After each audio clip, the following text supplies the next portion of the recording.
folks.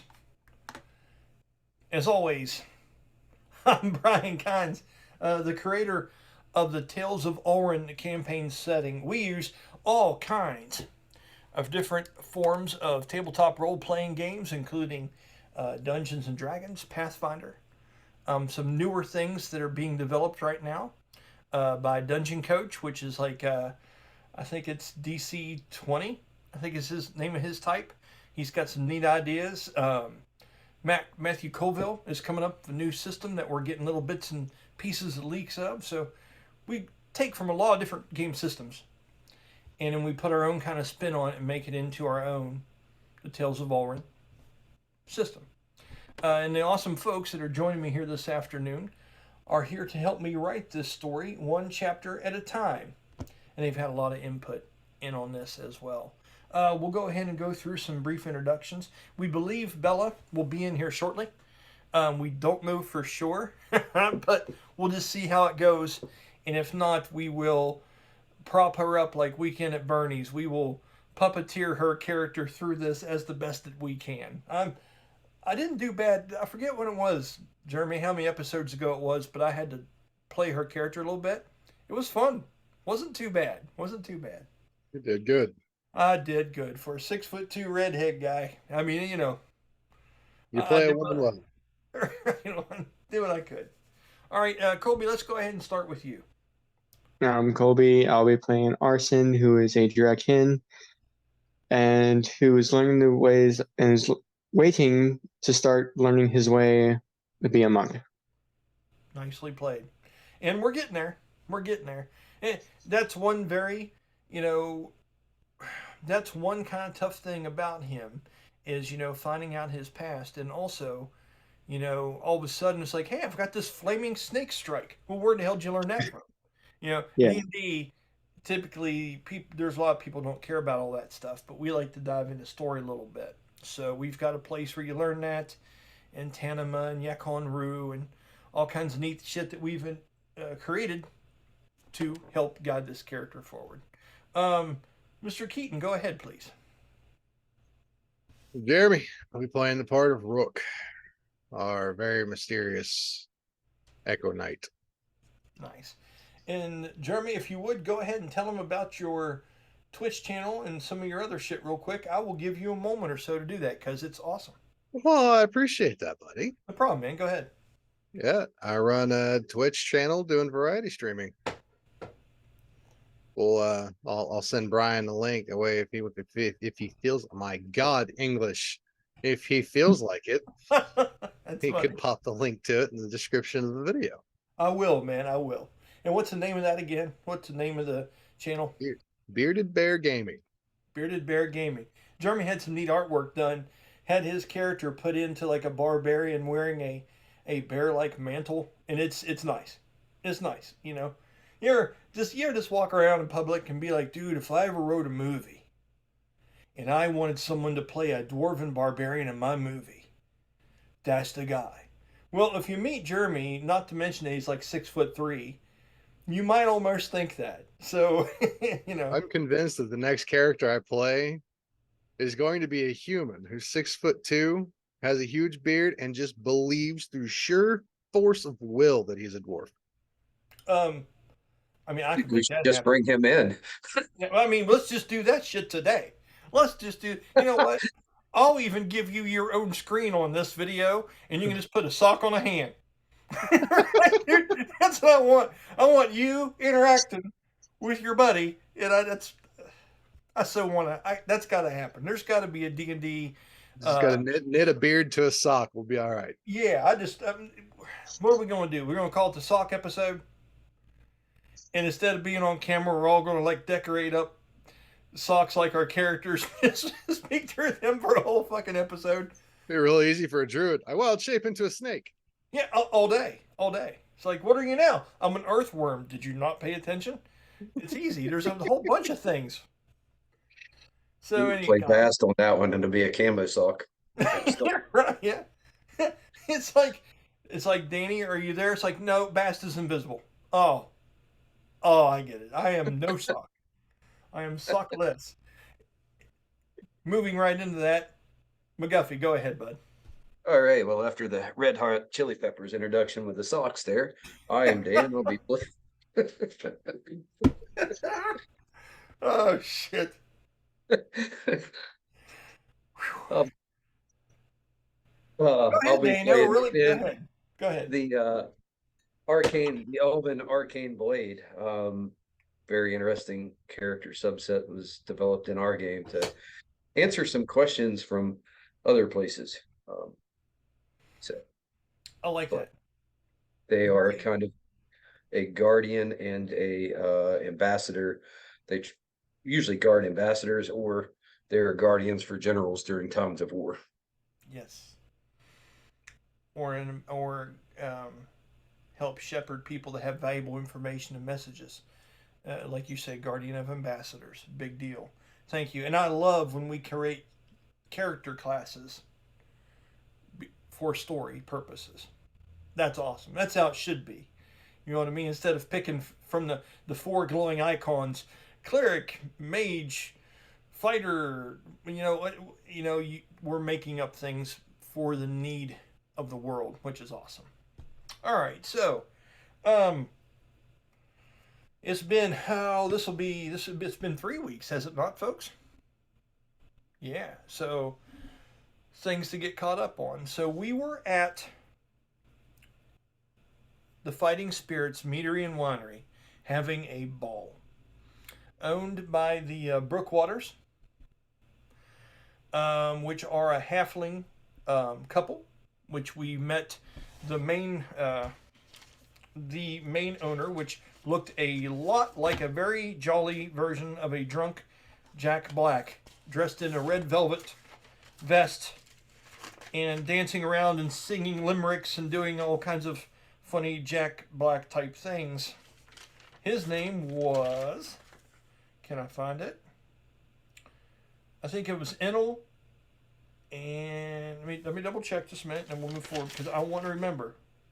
Because he was a magical character. I really, really enjoyed him. Just 1 second, guys. For some reason, my notes have flipped. Aha! And his name, I got it right. Enel Brookwater. And he talked about his wife, Lorelei. So that's the couple. He had asked us if we felt up to the challenge of doing a little bit of weed eating for him.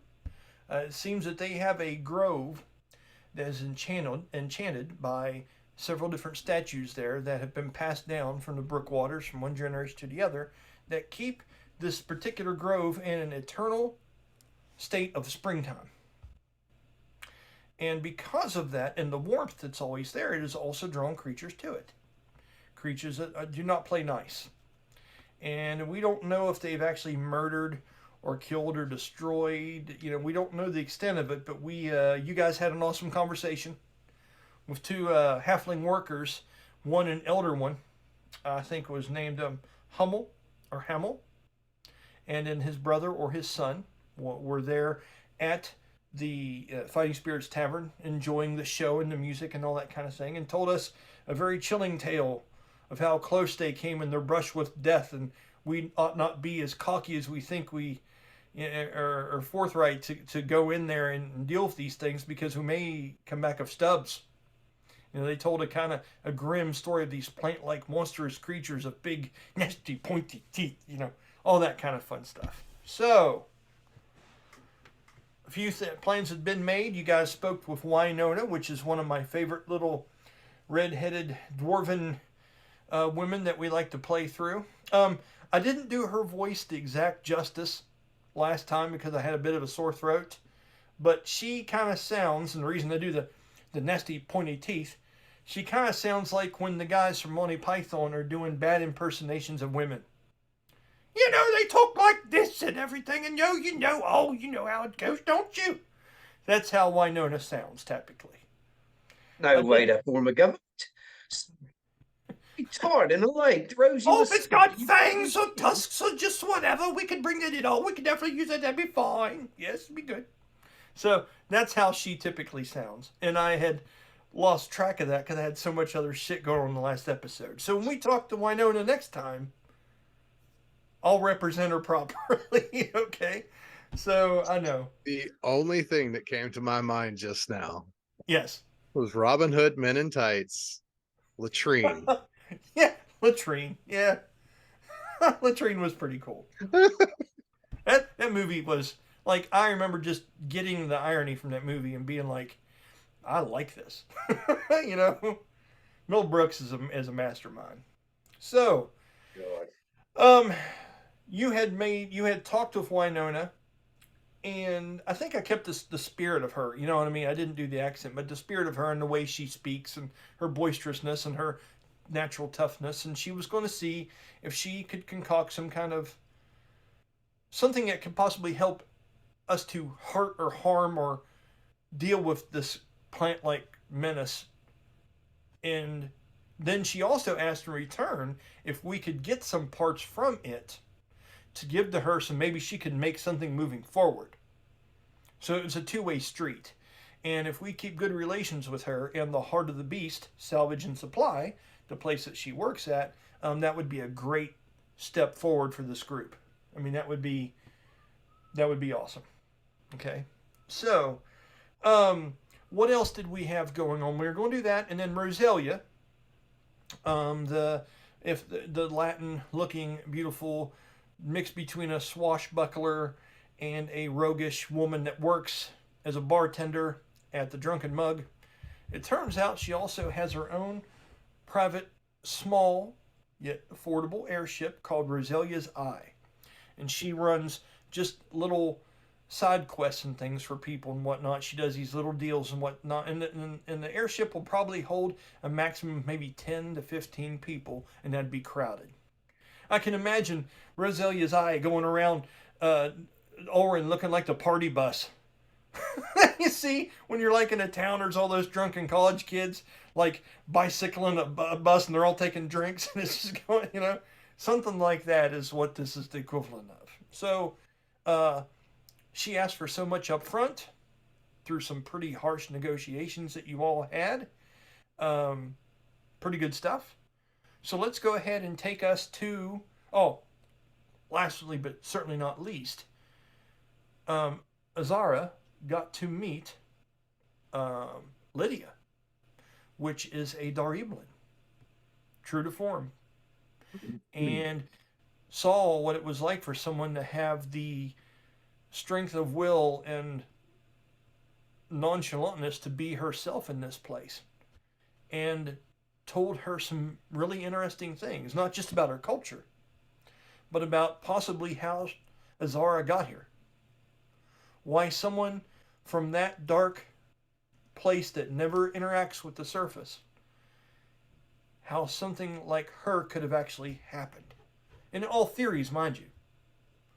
But it was a good starting place. And we found out, like I say, one of my favorite lines was she goes, "Am I dangerous?" And Lydia goes, "Yeah, you could be dangerous." And I love that. So, If I recall, too, didn't we go to the Darkwood Guild to get a sponsorship of some sort, or to make it like guild business? I remember something in that nature, but I can't. Let's talk about and try to fill in the details because I'm kind of fuzzy on that. I haven't edited that video yet, so walk me through it. We were speaking with Rainlord, one, about getting Sylvanas help on identifying this thing and what its weaknesses would be, and two, to make it official guild business so that we could, give the guild credit for this. And of course, we would have to give them a bit of the proceeds, but it's towards moving forward as part of the guild and getting us up to this mission that he has for us. Okay, and I know you're saying Sylvanas. That's the race you're talking about. Symphon. Symphon. Yeah, okay. That's okay. Jeremy's like, it's one of my favorite names. Don't fuck it up, Danny. Right? I know, man. We've had this conversation. There's a lot of names. Like, I created 90% of them. The ones that you guys haven't, and even I get, like, I'm looking for old Brookwater here a minute ago. You know what I mean? It's a lot of stuff. Did I lose you guys? Yeah, I was just thinking about Big Gun, Dabble Gun. I love that name. I love that name. I like being able to use that actor's voice when I am trying to portray him. It's a joy to be Big Gun Dabble Gun. Yeah, Big Gun Dabble Done, the gnomish weapons master that builds shit for airships and is tired of dealing with ignorant people and stupidity. So, moving forward, he was going to check. Yeah, Raynor was going to check to see if Symphona was willing and able to have a conversation with you guys, because she hadn't been, we know, a limited amount about her current state. What's truly going on and why she is ebbing away the way she is. She's directly connected to the rot that's happening to the south, to the sentinel trees of Hamelsbyre. And if you guys remember Quill, it's a long story. It's a long story. Quill's her father. In fact, I believe we talked about Rook asking if there's anything that could be done to help her. Right. And that is awesome. And that's leading into all kinds of neat things. This is our test run. This is to make sure we got the weed eater strung right. You know what I'm saying? We're going to see how this goes. So, let's go ahead and have some fun and do some rolls. Now, while I'm doing this, I normally don't check Facebook or do things like that because I'm doing a bunch of... Okay, here we go. I entirely slipped my mind and I was away from my phone. I am sorry. And Bella's typing something, guys. Hold on. Oh, what is it? Because you mentioned Men in Tights earlier. It's like, hold! Right? What's she getting ready to say? Sorry, I have had a really rough week. And yada yada things. Okay? And things like that. She will probably not be able to join us. Let me let her know it's perfectly fine. We wish her well. Should tell her, though, that we probably will see combat, and beating the crap out of violent plants could probably make her feel better. I tell you what, if you want to, message her that. Put that in there if you'd like to. I'm doing this one. But tell her, it's like, if you want to beat the shit out of something, come on. Colby, take care of that for me, buddy. My phone is on charge upstairs. Oh, no, don't worry. I'll just run the game and text people in the middle of on recording. You just hang tight, Danny. I got this, my friend. You don't even sweat it. No, it's on charge. I can't get it there. Hey. Won't work. Whatever. Hey, you're a no person in a yes environment. That's all I'm saying. We understand. See how I include you because I care about your guys' feelings too? I wouldn't just leave you hanging. We understand. All right, and now I will give this off to the rookie. Oh, Jeremy does it. Well, we've got to whip some plant-based ass. A little Miracle Grow work. Okay. I put perfectly fine. We understand. Okay. And now, back to the show. If she jumps in. Call us Monsanto. What's that? You call us Monsanto after this bitch. We could. Aren't they the ones that developed the plant killer Roundup? Yes, I mean, you lost me for a minute there. I mean, I was like, God, what is he fishing at? I need to get Danny's humor, but sure, they're the ones that developed it. Well played, Danny. Nothing like explaining the joke. I know. I'd say you looked it up on your phone, but I know it's charging, so there's no way you did that shit. So let's moving on. So let's do some rolls and see how Symphona is doing. I'm going to roll a 1d20. 20 is she's having an amazingly good day, and we may be able to have a conversation with her. 1, she talks to nobody. Around 10, she may convey something through rain lore to us. Okay? Okay. So, rain lore, taking this information from everybody. What? Gets up from Go ahead. with the rest of you, and he makes his way back down the back hallways of this place, and we're inside of the actual Rangers Guild now. Now we've discussed this several times. I do remember pointing out at the end of the last episode, it is damn busy in here today. We are seeing this place in full swing. This is like the the food court at the mall when it's lunchtime.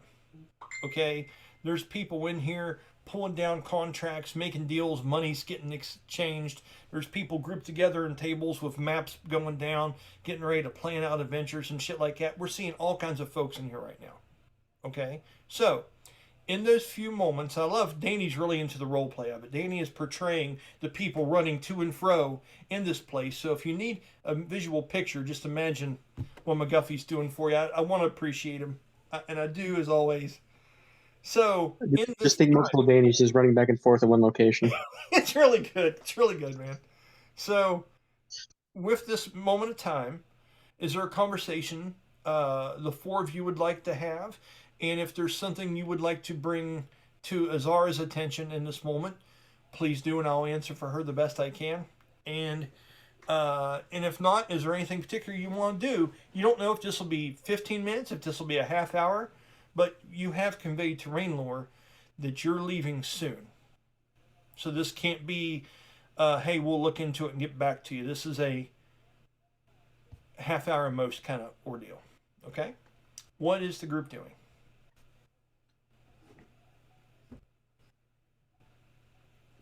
That much. Okay, well, I mean, I know you guys, whoever wants to fight to go first, go ahead. It's fine.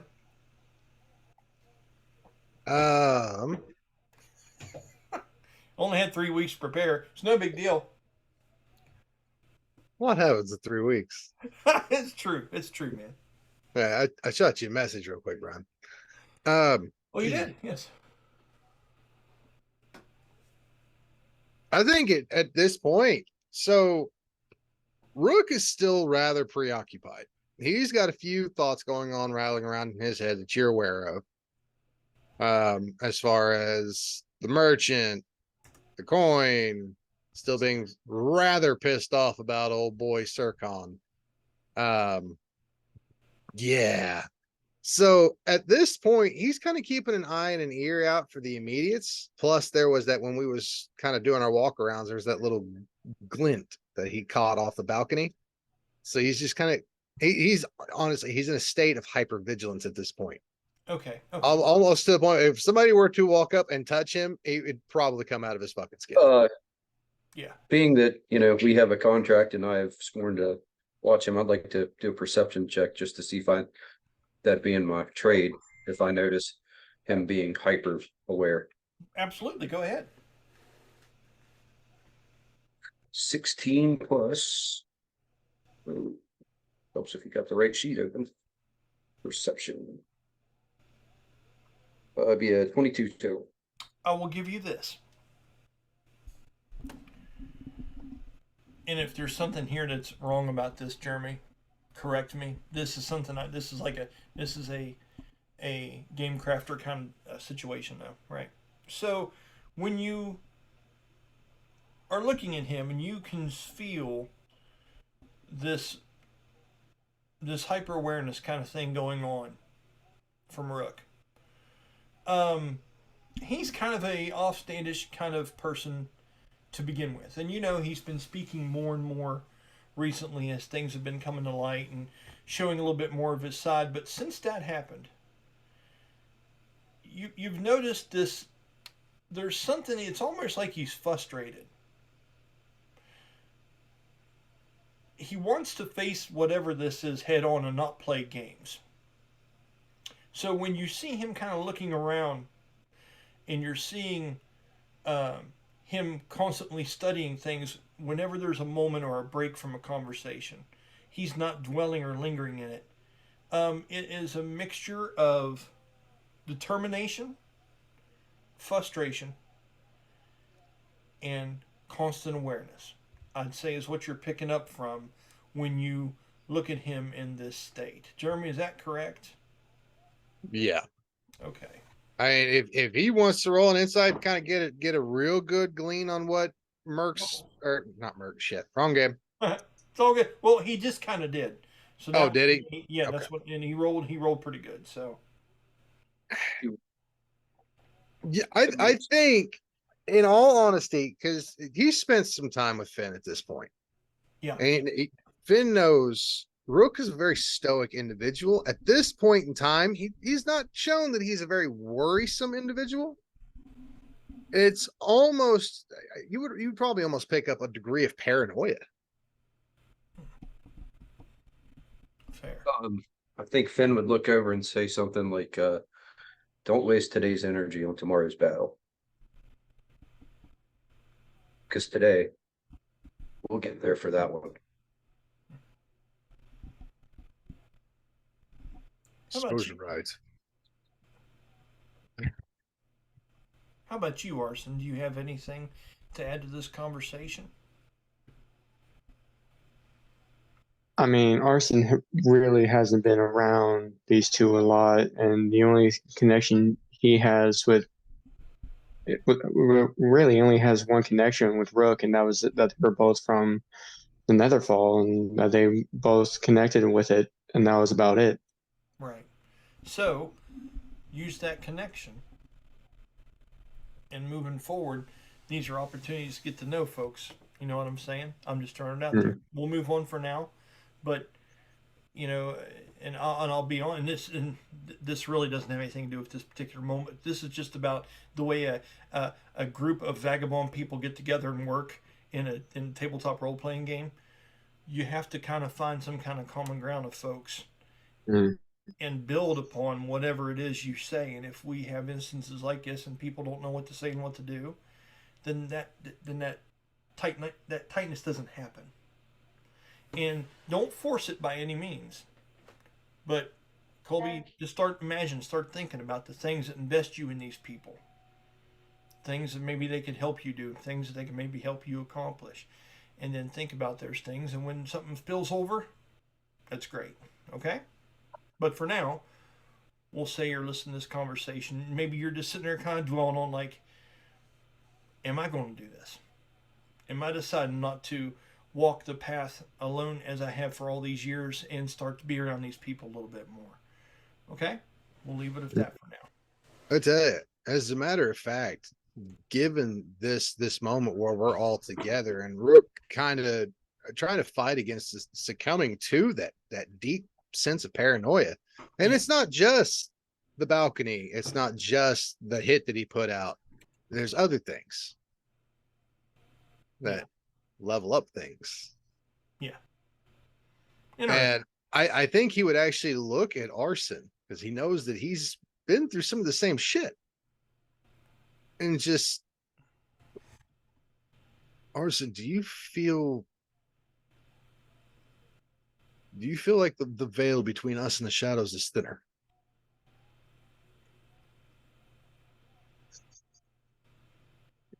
That is a tough question, because when we were fighting those creatures in our hallucination back at the temple, I could have sworn I could have been closer for me,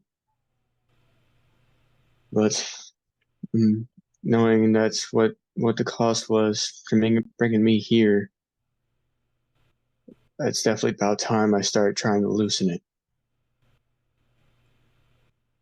Yeah. I Azara's. can't. Go ahead. You go first, Jeremy. I was just to say, but I can't be certain. Just constant feeling like something's got its eye on my back, and I can't shake it. And I didn't start feeling this way until a rather recent endeavor with the shadows. I don't like it. Azara looks over in your direction and kind of puts her hand up on the table and kind of pats it, as if she's comforting you from a distance. And she kind of looks over at Arson and you both. And she goes, I don't know for the both of you, but I can clearly see that something has grown thinner. If things are happening the way that I'm believing they are, that thinness is proven in you making it here from Thornwood. She looks at you, Arson, and says that. She goes, and you bringing those painful screams into reality. And she kind of looks at you, and you can see a little bit of something well up in her eye a little bit when she says this, because she remembers she was there when this scream happened. And she goes, something is thinner, but it is also stronger. She just kind of nods at the two of you from that. Okay? Hello, how are you, young lady? I am so sorry. No, you know what I told him? I says, listen, she's dating. She's forgot about us. It's over. I was giving you all kinds of grief. I said, hey, it's bro code. And I told Colby, I said, Colby, man, if it comes between a game of the Tales of Ulran and going on a date, man, you got to take the high road, bud. We got you. It's okay. So it's all good. My expert persuasion skills. Yeah. That was all good because I know. I mean, because trust me, there's sometimes, man, where just, I'll be doing a bunch of yard work Saturday, Sunday. I may be hanging out with the kids doing something. I'm just like, maybe not today, But with this one, I was kind of itching because we're going to do some weed eating possibly and get to see some shit go on. So if that's your cup of tea, thanks for joining in. You know what I mean? It's all we run this casual and fun the best we can, right? Right. For everyone that can't see Bella, she went, yeah. Actually, I went like this. Oh, no, sorry. She Oh, went like this. My bad. Yeah, my bad. Adam. Well, nails are very pretty today. Green. Is that like emerald green going? Yeah, we got some green going on. Yeah. Nothing wrong with that at all. So Crash. I love that I'm crashing the boys club and then immediately start showing off my nails. I would too, but I'm not flexible. Put my toes up there. I just, I can show off my toenails, I guess. No, it's all good. This is the boys and girls club. I think it's official. We go that way. So, I just spoke for you for an instance. Jeremy's character Rook is looking around the table, fairly paranoid, thinking about everything that happened. Still always looking for signs of this bounty hunter and the remnants of what could be. We're in the middle. After we left the Brookwaters, the fighting spirits, Meaderine Winery, we came over to the Hunters Guild here. And we're waiting for Rainlord to come back with us. Or come back to us with a message from Symphona. Which is that druid, satire-like woman that seems to be over this guild. And we know that she's ill. And in that downtime, as we're waiting, Bella, everyone is just kind of speaking about it. And Rook mentions to Arson, because those two are kind of brothers in this dark realm they keep on jumping in and out of, right? He's like, do you think it's getting... Is the veil getting thinner? Does it feel like this is more present to us? And Arson is saying, there's definite signs, there's definite problems here. There's things happening now that haven't happened for years. And your point to bring up to them was that, these attacks are just now happening.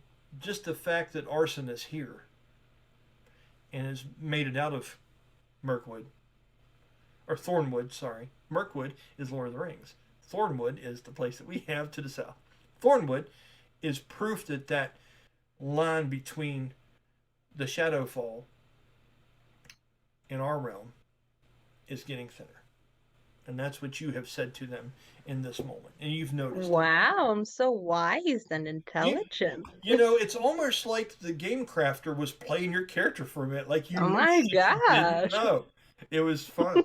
So there's all that. Yes.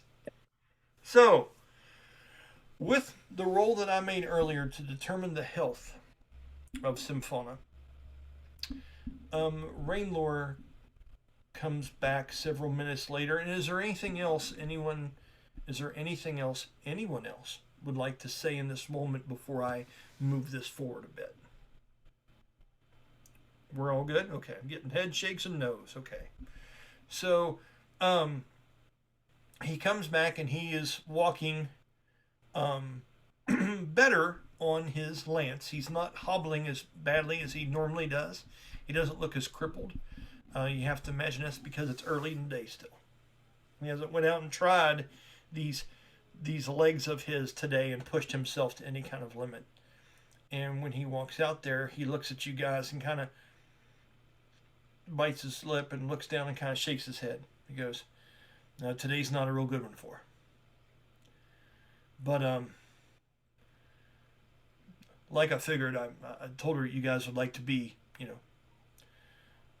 working for us, so to speak, being a part of the guild, kind of adding into the collection, which is very considerate thoughts, kind of what we were hoping, but this is a little bit sooner than we anticipated. She did have some words of wisdom for you all, though, moving forward. She doesn't know anything really about this creature, pray tell. She says there's a lot of things that are, ever since she knows a lot and you guys understand, she has a connection to what's going on in Thornwood. Like, it's part of her. You guys get that? Okay. And he says to the group, there are all kinds of new things that are creeping up out of that fucking place. The way it's affecting her. The way things are happening that are unnatural from nature. She says be careful because you guys have a bigger role to play in all this. Just don't get hung up on doing one thing for money when the end goal's bigger. She's probably talking about Nadia. She could be talking about other stuff. I don't really get into what she says because I have to focus on what's in front of me. I have to watch what's going on. And I have to kill shit that should already be dead. It's kind of what I do. So keep your heads up. That's fair. Right? That's what he says. And he looks at you for a minute and he kind of studies you for a minute, Rook, when you say that. And he goes, "You all right, man?" I will be. I didn't sleep well. Hold on for a minute. That's interesting. He looks at you like he knows what you're talking about, but he's not sure if you've stumbled upon it on accident or not. He's kind of eyeballing you to see if you're bluffing. Like he had a shared experience, possibly, Jeremy. But he's giving you that kind of weird look. Does that make sense, bud? He goes, "Yeah, sometimes it's best just to kind of stay in your room whether you like to or not, right?" Something like that. Yes. He kind of gives a slow up and down nod. And of course, he's talking about the fact that for a certain point, it seemed like either time stopped for you and, Danny's character up there, or something else was at work. Well, from this little exchange, you can tell that he felt the effects of that as well, although you don't know to what degree. You don't know what he personally went through, but he knows something was weird last night. I mean, he was sleeping on the same floor somewhere, you're pretty certain. Okay? With that,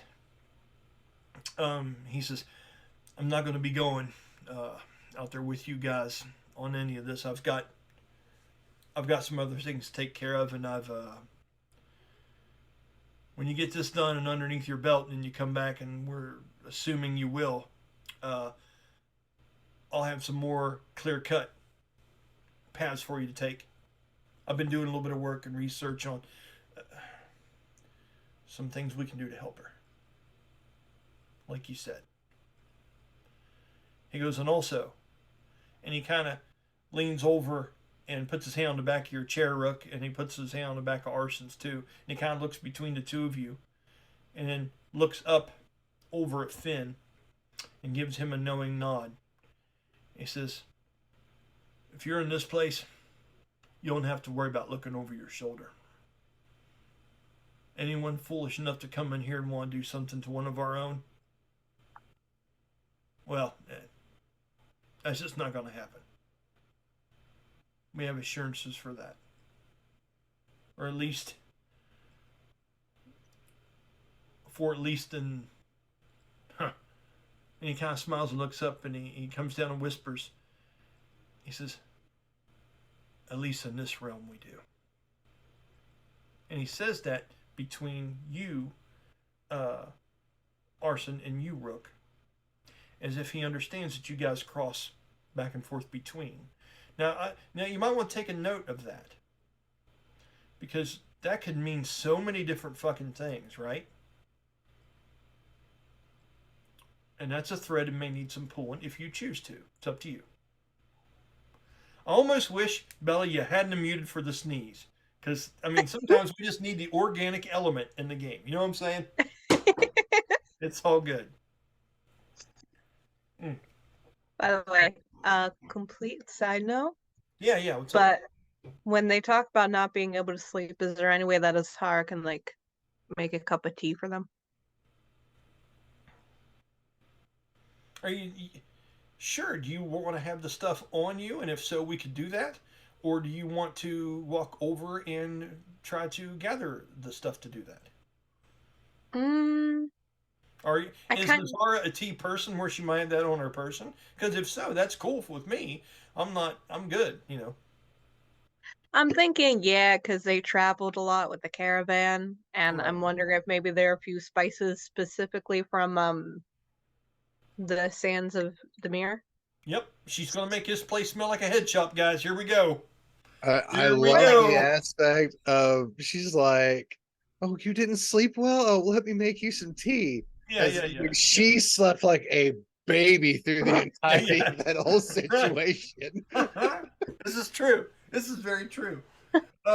Absolutely. Roll a medicine check.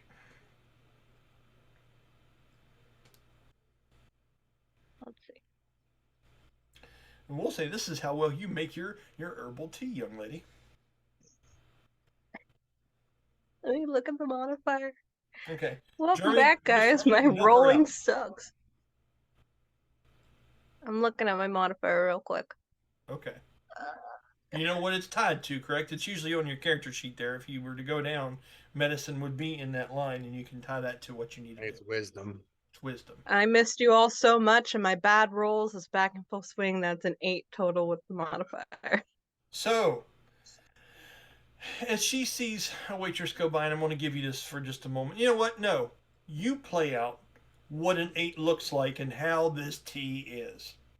Okay, I'll give you this. You might have flagged down one of the waitresses. There's that one woman that runs in and out of here that is taking stuff from tables to tables, and there might have been Tharu, the hero, the half. I'm sorry, new words. He is a Bulgarian. He has the tusks and looks of that race. He is probably going through doing some cleanup. He likes to put in time in here and work as a person that helps with the guild, just because he's kind of semi-retired. Okay, he doesn't really do all the adventuring that he used to. The guy that was coming up that card game when we first come in here several nights ago, the gruff, very heavily decorated warrior like looking guy, he would probably have maybe some water and some glasses. So I'm going to say you're able to grab different pieces off different folks that were walking back and forth in this very busy place at the current time, and you can take it from there. So I kind of like the idea of like her being somewhat dexterous with like gathering everything, like moving like a dancer in between everybody. Mm-hmm. But I have a feeling that she's making the tea that she would make for herself if she was under the weather. And being where she comes from, I think that may have heat to it. So she's like throwing in just sort of like her normal mix, which includes maybe like a few dried peppers and other sort of things. Some mint leaves So with that effervescence and all that kind of stuff. We're like, yeah, I get you. yeah, so I think that's what makes it an 8 is she's not considering who she's giving it to. So she makes her normal brew and then hands it off to them, not realizing like, Oh, it's just her ghost pepper brew. It's all right. Yeah, That's yeah, all. it's just ghost pepper brew. Is this sweetened in any way, or is this just herbal and water? I think honey. There you go. Okay, I'll say you have part of a honeycomb that's been dried, that's actually been rubbed in some kind of spice from Demir, coating it on the outside. You break off a piece to put in the different cups as it goes through. Okay, with your mint leaves for the effervescence and your peppers for the let's sweat it out kind of stuff. Guys, she didn't roll great. I want composure checks from you guys. You can do either Constitution or Charisma, and I want to know your reactions to this. I want to, if you roll poorly, tell me what your face looks like, what you say. If you roll good, man, she's done the best job ever. Let's turn a small thing into a fun thing. Let's go. You said do a constitution? You can choose to do a Constitution to physically not yak and gag from whatever this is. I mean, it wasn't bad. It wasn't a bad roll. It wasn't a good roll. Or you can do a composure check, which is charisma, to play your hand well and be deceiving in how you feel versus how you sing. I did charisma and I got a 10. Describe how you truly react to something that is not quite sweet enough, is a little bit too overly seasoned, and has a spice to it that you did not expect in this drink. A lot of mint, a lot of stings to nostrils, a little bit of that stuff going on. Arson, how do you react? Give me a short situation. Ooh. He would definitely he would probably get about a full sip in, Tennis and trick. then just like, yeah, and then he would most likely start coughing, and but while he's coughing, you see sparks of lightning because of the type of dragon he is coming out when he coughs. There's a storm of ruin. I like it. Okay, Mr. Keaton, roll. What'd you get? I went with constitution just because I want to see how I would handle it. And you handled it how? I handled it with a nat 20 for a 24. Oh, dude, you just tell And this. You that want to one- tell it. That works beautifully because I was sitting here playing around my head. I'm like, I wonder if this is something Rook would actually enjoy. Oh, pleasure for Being the that he's pain. such I get you. a hardy individual, having those things that warm him would Oh, I just like it. kind of feel great for him. I would almost think like he'd feel like a little invigorated from this. Azara, you got a winner. You see him, he's just kind of like, It's first cup of coffee in the morning. He just perks right the fuck up with it. do. McGuffey, what is Finn doing, buddy? What'd you choose to roll? I chose Constitution as well with Oh, a you know, total of go ahead, buddy. no. This is not bad, but I got a total of a 14. You can put a little bit of a curve on this, but tell close to the truth. He actually I think what happens is he kind of sees Arson choke as he's going to sip his, and then sees his response, and he takes a very small sip and takes it down, and maybe like the grimace you see almost just seems like someone when they get something too hot, and he goes ooh, sits it down. Maybe that should cool. Oh, played it off from the temperature. I like it.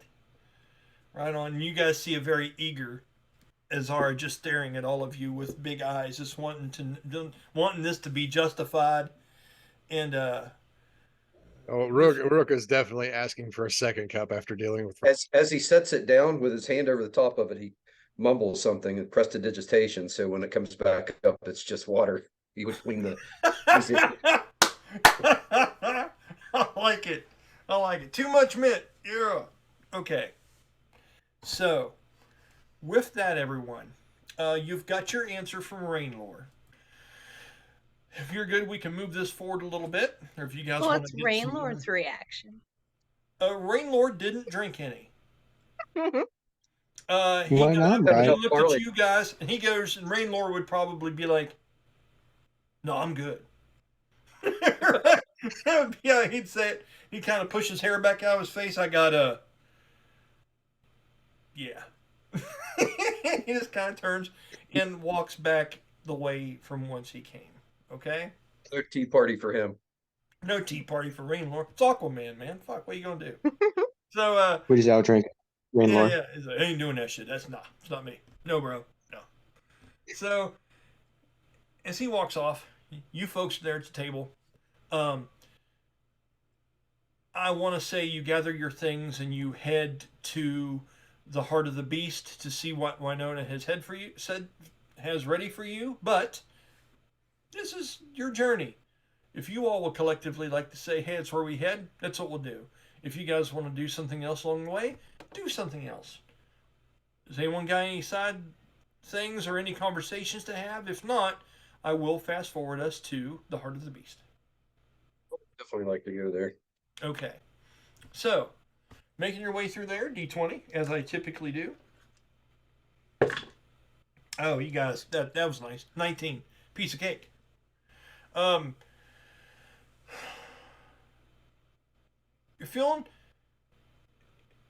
You're thinking a lot about what was just said. You know, this is going to be big. If Rainlord's going through and making some plans for us in the future, there's a lot riding on this, Finn. Azara, this is the first time that your skills, other than being an entertainer, have really you've been defined by them. This is going to be defining. You know what I mean?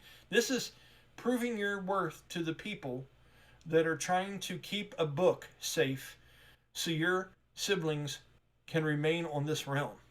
You know, there's a lot to this. This is you meeting people and coming to grips with what possibly could have been the reason why you were abandoned here. Sacrificially put here to pass away and turned out making an awesome life out of it. I mean, there's a lot going on here. So the weight of that, after what Rainlord has said and how weak Symphona is on your minds as you make it effortlessly through the lower level of New Gemdar and you arrive on the doorstep of the Heart of the Beast Salvage and Supply. Has everyone been introduced to this place, and do you know it well enough where we can move forward? Okay, awesome.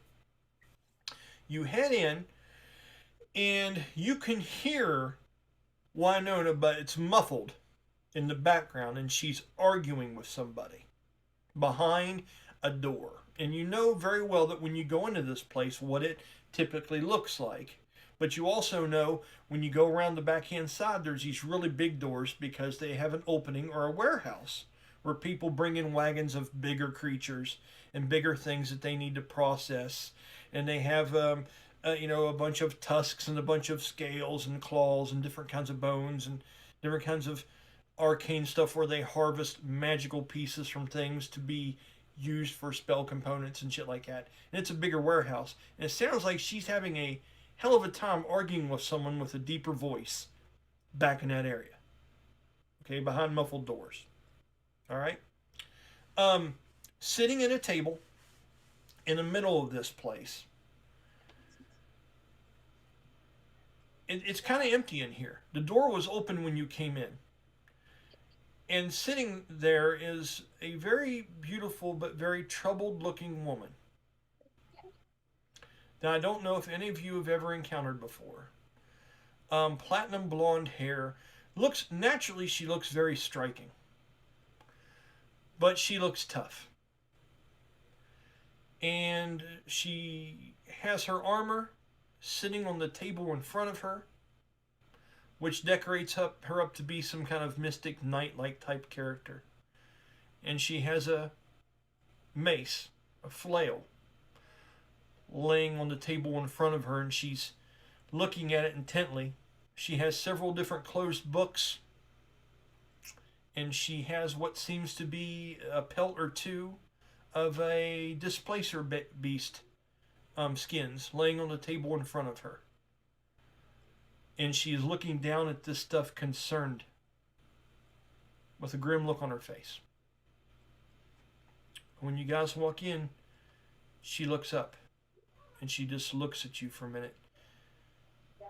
She kind of closes one of the books she was looking at and she pushes it to the side and she says, "Do you all have business here?" Your messenger, Brian.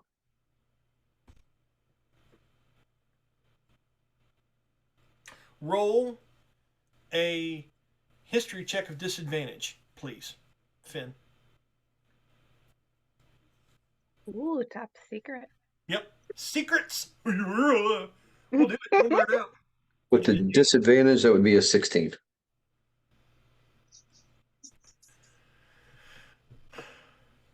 Yes. Not who it is, but who she represents. Or the armor that's laying on the table. It has the white sword of the north symbol on it. You know Rylan and what she represents because you know people have escorted her from place to place, time to time, and they've done it on with her or on her ships. She's huge in trade from the northeast on the map, where she's from Tordain. Finn would give an elven bow, and he would. It's always nice to see someone with the white sword.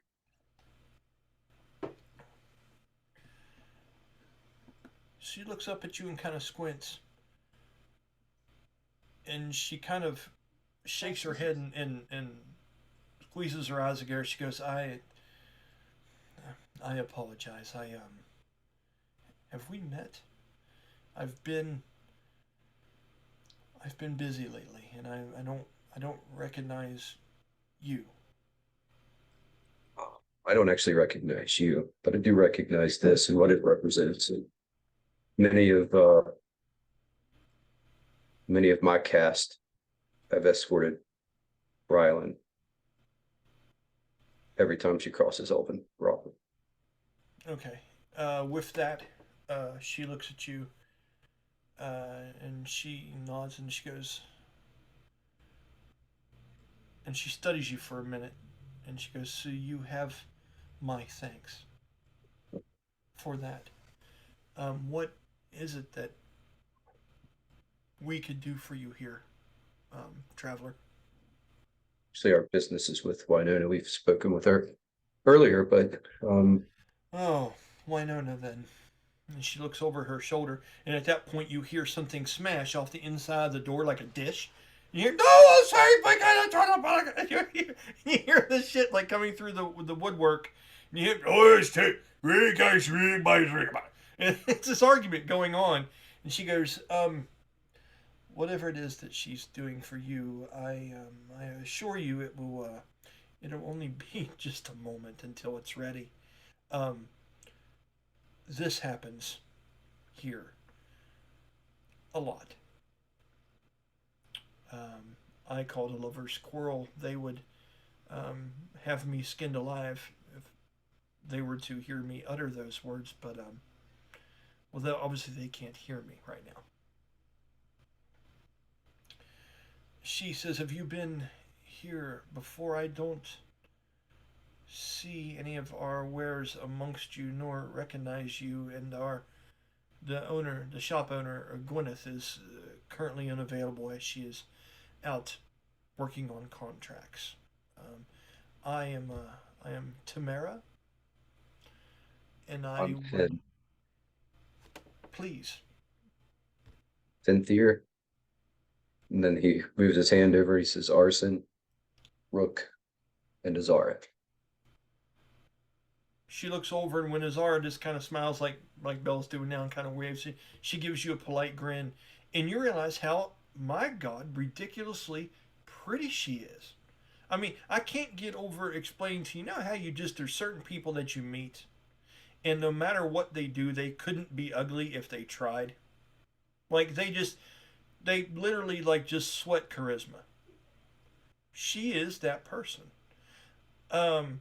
To a ridiculous degree. I would tell you stat numbers, but it just wouldn't make any sense to you. To the point where how she holds herself and wears herself is a stark contrast to what a person that looks like her should be doing with their lives. Okay? She's maybe, I would say she's maybe 29 years old. Okay, maybe 30. With the sophistication and the weight on her shoulders of someone much older. Okay?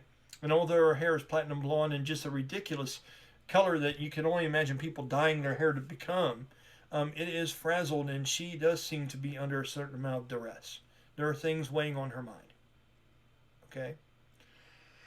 As she stands up and she goes over around the counter and she gets Gwyneth's ledger and comes over and she goes, make yourself comfortable. If you have any questions about anything that's on any of the walls or you see something there maybe you would like to place an order for, just let me know and I can put that into the books. And since we know a person in common, she looks over at you, Finn, says we can maybe skip a few pages to get that done for you if that's the case. And with that, she kind of just goes back to flipping through one of the books that she picked up and carried over with her. Okay, go ahead, guys. What are you doing? Quick thing.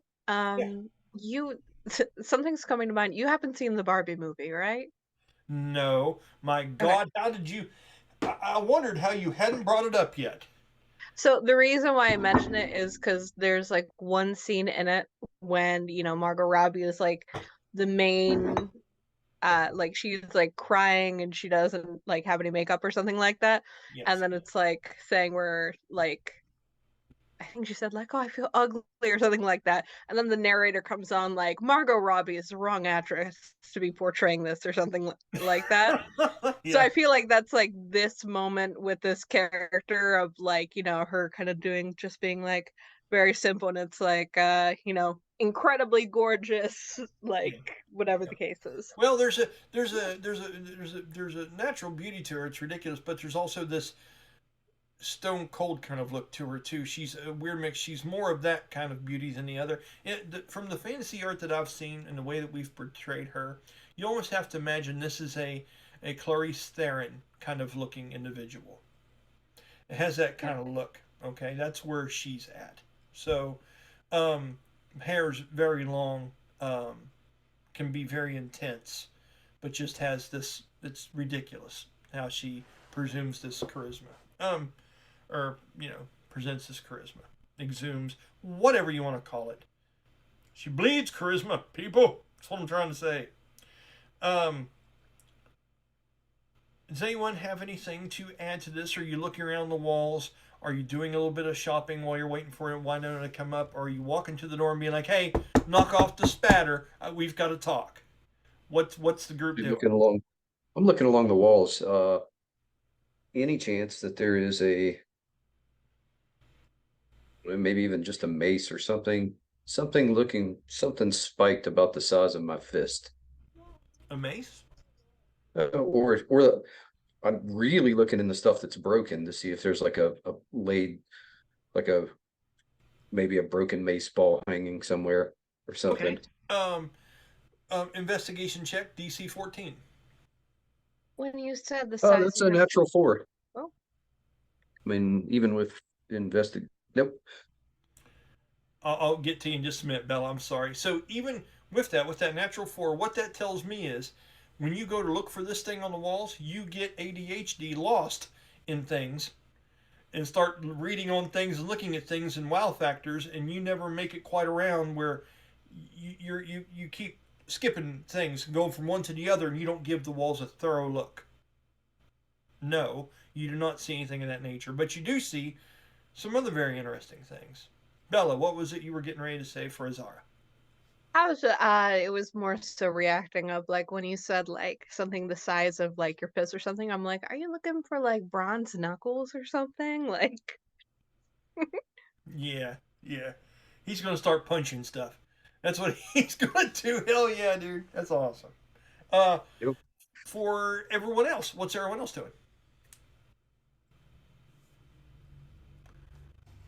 I think Rook is just kind of looking around and marveling at the things that he's seeing. Okay. Roll an investigation for me.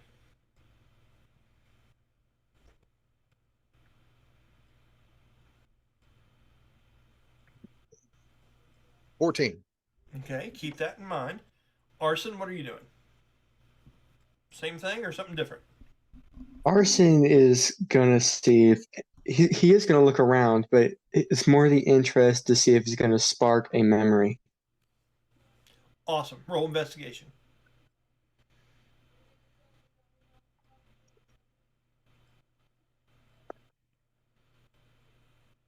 Wow, natural one. Natural one. That's not worth two shits. Nope. Azara, other than wondering about what bronze knuckles would look like on Finn, is there anything particularly that you're doing in this moment? Looking around, and I rolled for investigation because I Awesome. noticed a pattern. Okay. And +1, so 13. 13. Yeah. Okay.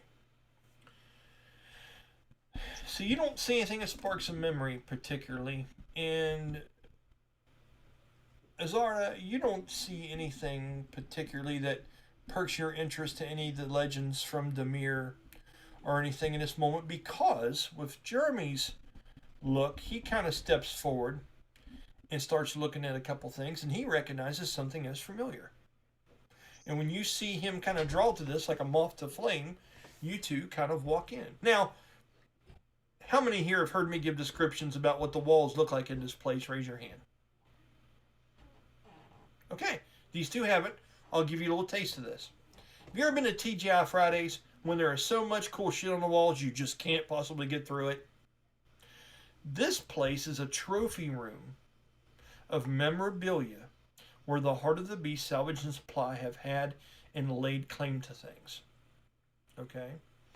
One of the main things that you'll notice is the owner of this shop, because she's on the board outside, this Gwyneth they speak of, appears to be Centurion, which is half horse, half person. Okay? And as you look through, there's a lot of memorabilia, and you see images of her, paintings depicting her being beside other warriors and things that took down giants. She is the who do we say was it? Who was the one that played her, Danny? It was Gladriel, the actress. Was that correct? Was it her? Think so. I believe it's the one that would play this woman. She is an albino type horse with gray spots. I forget what the name of that is. The white horse that Dapple. has the gray spots. Abalone or something like that. Oh, I thought you meant Dapple. Maybe, but she's that type of centurion. And you see many different depictions of her doing all these neat things. And as you're going across there, Jeremy, with a 14, you do recognize one very interesting thing.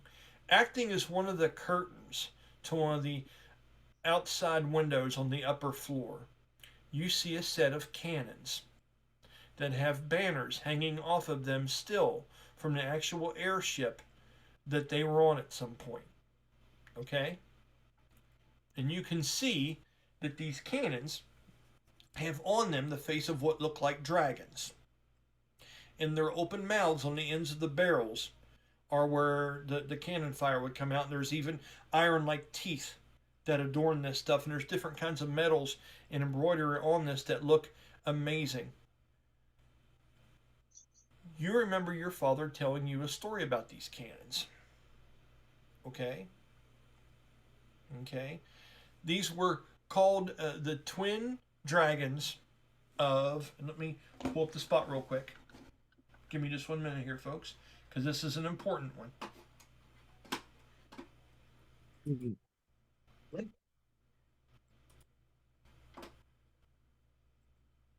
Okay.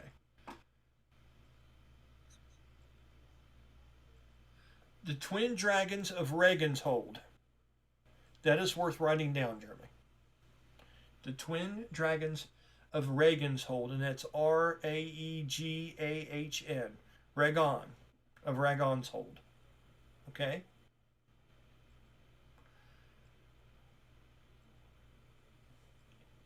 And it is said that these two cannons were used in a battle of two brothers against one another. And when the ships went down, these 2 cannons were the only things that were left remaining.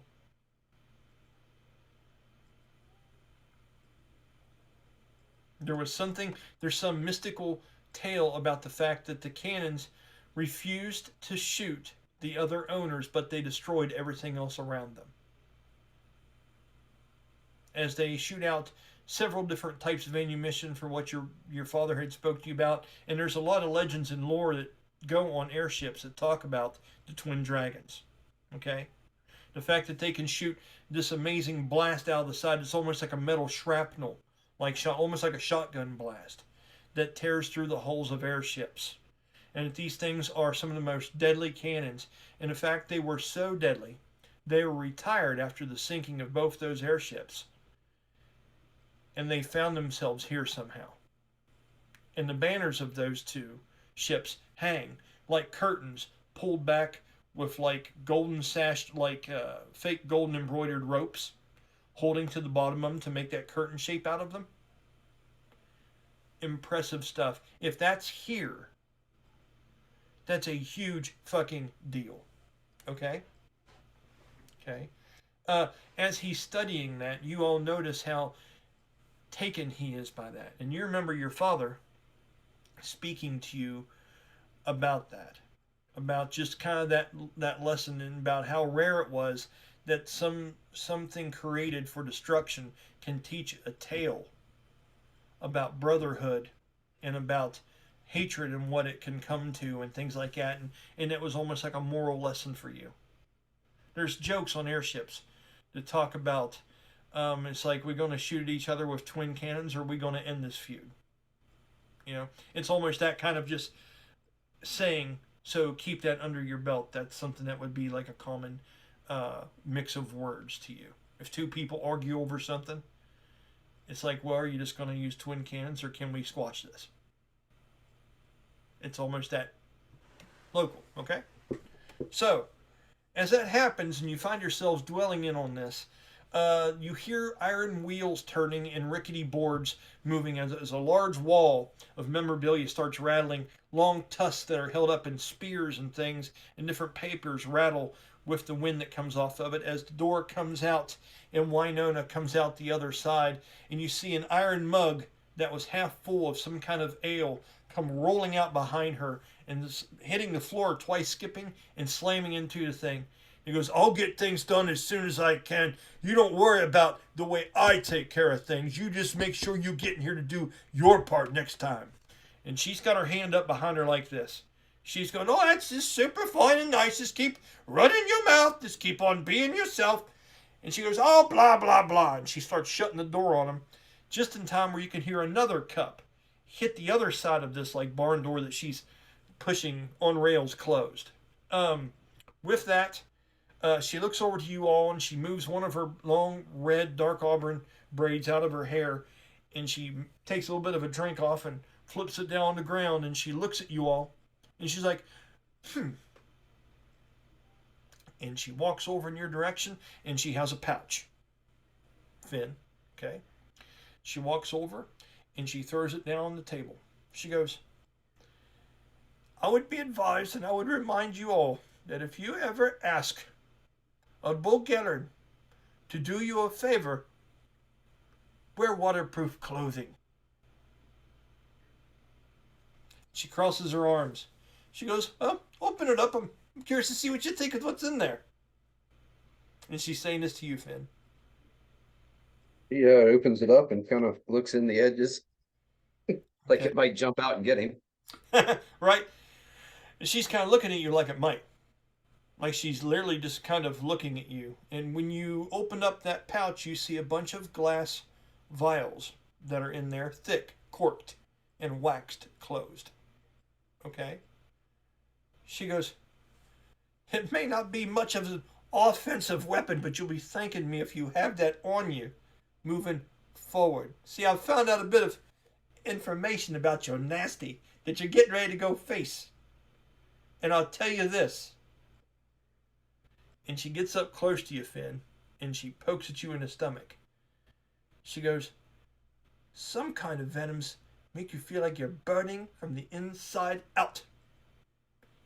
And she looks over at you, Rook. She goes, and other venoms make you fall asleep and you may never wake up again. And then she looks over at Arson. She goes, but some, they fuck with your mind. And I think that's what you lot are in for. Hallucinogenics. And the only way to fix it is with what I have inside of here. Now, I don't know exactly how strong or how potent it might be, but this is going to help you at least keep your shit together and give you enough time to get somewhere safe. So, I want you all to realize what I have just done is I have given you the Tales of Ulran version of an EpiPen. Okay? I want you to imagine and treat these things as if they are EpiPens. These are things that will trigger your adrenaline and get you through a fix, if need be, but you don't know anything more about than that. Okay? And she's gave you a jar of 6 of these. Okay? She goes, now don't go overdoing it, because if you'd have too many of these, your heart could explode. and then you're not getting over anything. And she kind of smiles at that quaint thought. And she looks over at the rest of you, and she looks over at you, Azara, and she walks up to you, and she puts her hand on your arm and kind of squeezes it and kind of absurdly looks at your bosom, and then turns around and looks at the rear of you and looks you up and down, kind of just uncoy, because she doesn't care about etiquette. She goes, maybe for you, just half of one. Right? Thank you. Thank you. She goes, and I know you guys can pay me back later when you bring that stuff back to me, right? And she goes over and she punches Finn in the shoulder. Pick of what we bring back from this trip is yours. As agreed. That's 4 times you've said that now. 4 times. And she holds up 4 stubby, strong fingers with all kinds of rings on them and stuff like that. And you can tell she's made money from keeping promises. Okay? She goes, she just kind of looks at you. Just starts nodding. She goes, it looks like tomorrow we've got winners in these ones. This is going to be a good load of money coming into us. I cannot wait to see what we get. And she turns around, she goes, so I'm going to go back in here and try to tame the beast a bit and get some work done. And you can hear in the background, piss off! And he's yelling because he can kind of overhear the conversation coming on through the door. And she kind of like winces and stuff like that. She goes, don't know what the next thing is he'll be throwing at me. Better be careful. Can I Sarah pause real quick and just be like, are you okay? She looks at you and she kind of swirls her chest up and kind of, and she goes like this and she spits on the floor. And she looks at you with kind of a half grin, but an intimidating kind of look. And she goes, I'm not the one you need to be worried about in this situation, young girl. It's him. He's the one that might have his nuts in the vice. And with that, she goes back over, and as she walks open the door, she grabs up the mug, and she opens up the door, and she's holding the mug in there like this, like she's staring. She goes, truce then! Truce! Oh, fuck off then! And she goes on inside, and you can hear more of the argument continue once she shuts the door behind her. Walking out, he says, nothing to concern yourself. Nuts in a vice is a common known dwarven sexual position.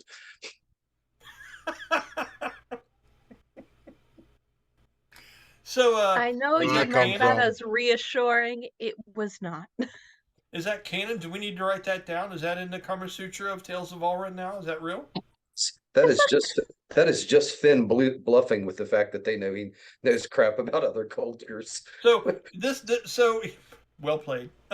So Finn, normally being somewhat logical, not like our own kind of version of the Elven Spock that we have here in our own group. This is a pretty nice little piece of humor coming from this man. Take from it what you will. Cleverly and well placed. Well done, sir. I'd give you advantage on something moving forward, but you already got the heroes 1d4, so you're good. You're good to go. With that, is there anything else anybody would like to ask Tamara of before we head up to Skywatch to get our ride over and do some weed eating? Nothing? Good enough. Okay, with that, the group gathers up their things and gives a last look at some of the things in the room there. Still wondering, what was that beautiful yet troubled woman looking at on that table? It might be something worth revisiting. And, there could be some very interesting supplies in there. If we bring this back, this would be a good place to get things. If you need things made or you want to sell some stuff after doing a hunt or whatnot. And it would seem like it's pretty a symbiont relationship with a hunter's guild. Just saying. So it's pretty nice how things line up sometimes. With that, you guys head to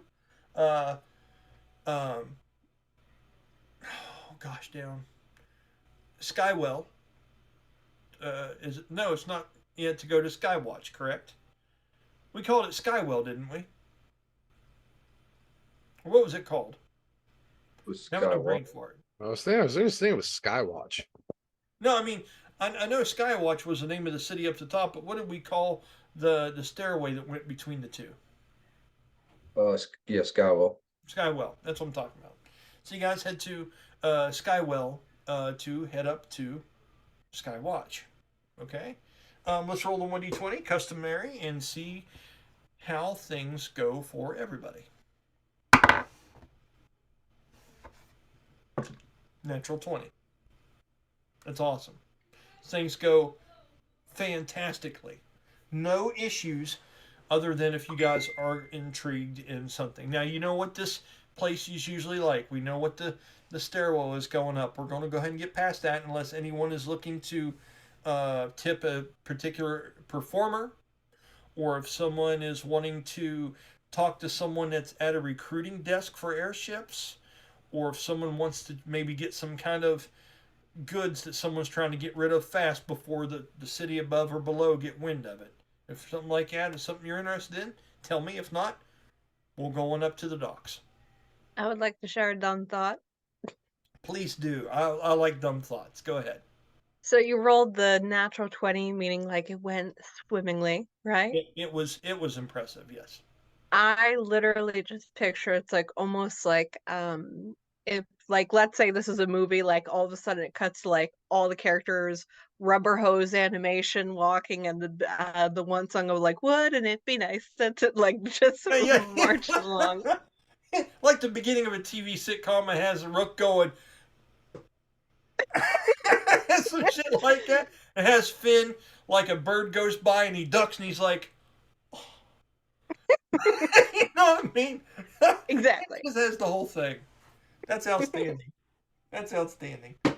So, God, there's so many funny things I can say there. I want to move past it. Go ahead. What, Jeremy? As we're passing through the performers. Yes. Uh-oh.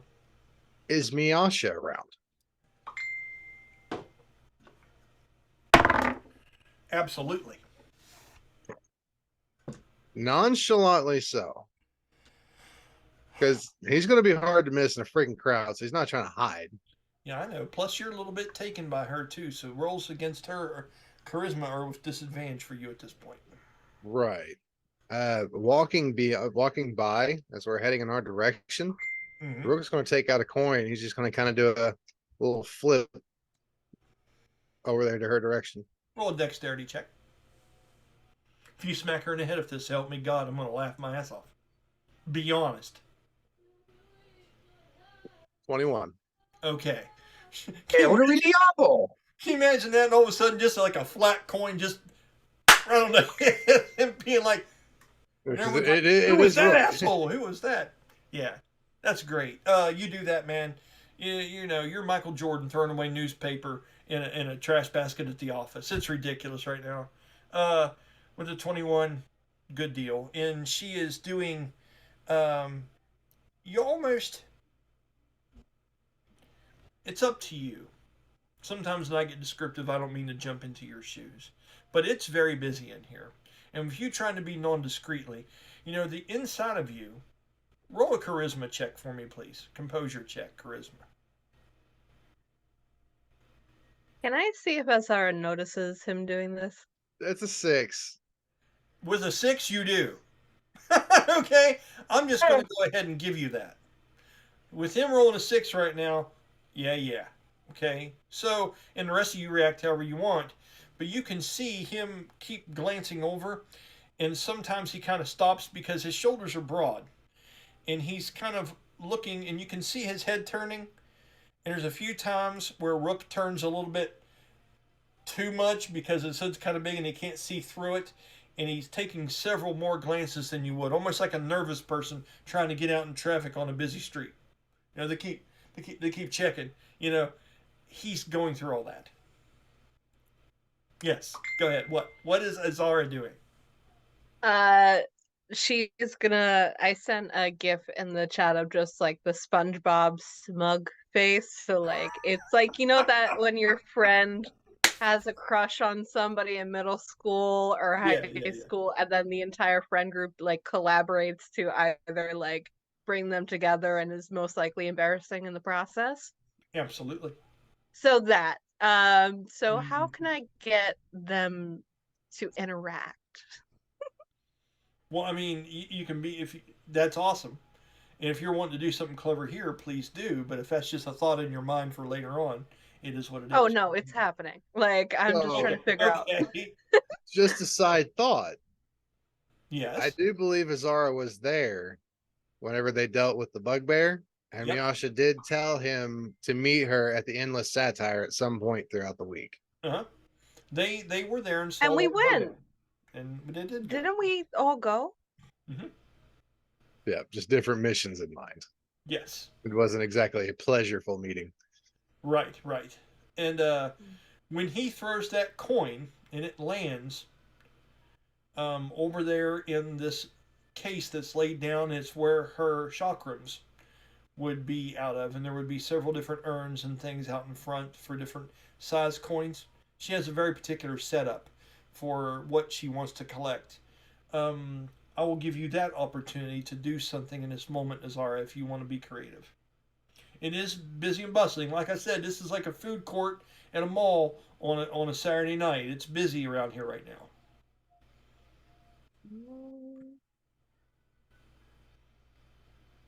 What I want to do is yell out, kind of be like, "Hey, is that Miyasha?" Like really loud. Yes, you But can. the only thing is, like, there's like the bounty hunter, dude. Yes, there is. So what do you pick your poison? Mm, Uh, See this arched eyebrow right now? This is the eyebrow of conclusions. I am ready to see what happens when this goes down. Yes.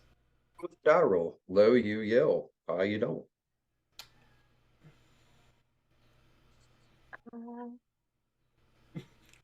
I think, I have an idea. Yes. I think she just may loudly talk of like, "Wow, look at that gorgeous performance over there. Isn't that wonderful, right?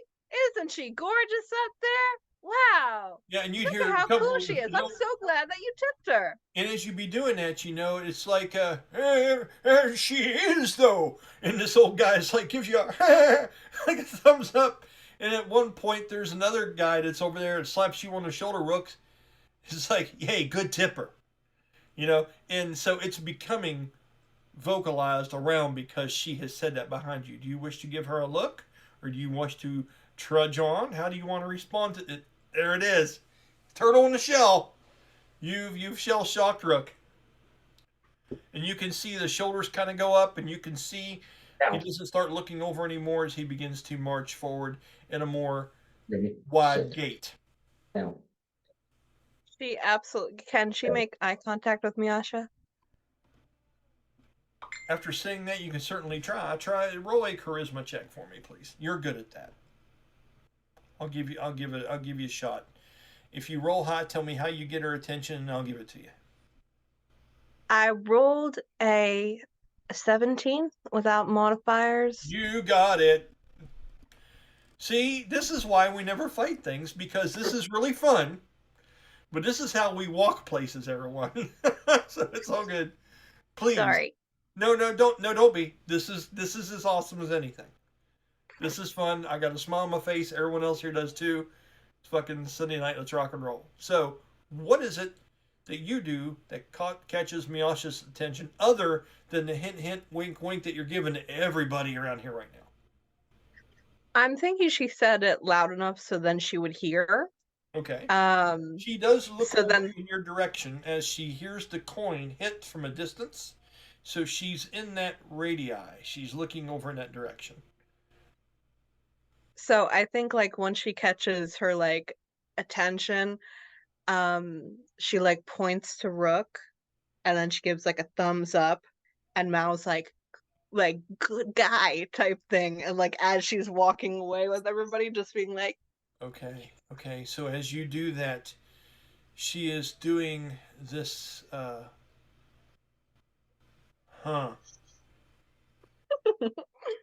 Oh, guys, I hope she lets you go. Oh,